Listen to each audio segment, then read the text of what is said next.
مفيش حاجة تزعلك أكتر من إنك تكون بتصور حاجة مهمة وفجأة البطارية تخلص منك. علشان كده جبت لكم شوية نصايح هتخلي بطارية الكاميرا تعيش معاك أطول فترة ممكنة.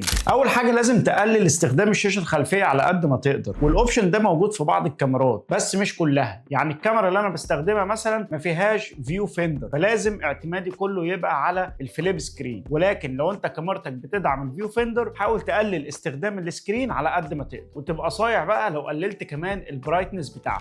تاني حاجه اتاكد انك قافل اي خاصيه مش هتحتاجها في الكاميرا زي الواي فاي او البلوتوث، لان ده بيزود من استهلاك البطاريه. تالت حاجه لما تخلص التصوير بتاعك شيل البطاريه من الكاميرا، خصوصا لو انت مش هتستخدمها لفتره طويله. والحركه دي مش بس بتحافظ على البطاريه ولكن بتزود من معدلها الزمني معاك. رابع حاجه ودي مهمه جدا، حاول تستثمر في باور بانك او شاحن خارجي، ولكن اتاكد ان الباور بانك بتاعك هيقدر يشحن البطاريه بصوره سريعه، او لو هتستخدم شاحن خارجي ان الشاحن ده يكون نوع اوريجينال، والاوبشن ده هيكون ممتاز معاك خصوصا في السفريات بتاعتك. خامس حاجه بقى ولو عرفت تعملها، خلي دايما معاك بطاريه سبير، لان دي هتفيدك جدا وانت مسافر، خصوصا لو انت متواجد في مكان ومش معاك شاحن خارجي. بالنصايح دي هتقدر تكمل تصوير وتحافظ على بطاريتك اطول فتره ممكنه. جربها وقول لي ايه رايك، ولو عجبك الفيديو اعمل لايك وفولو علشان لسه في نصايح كتير.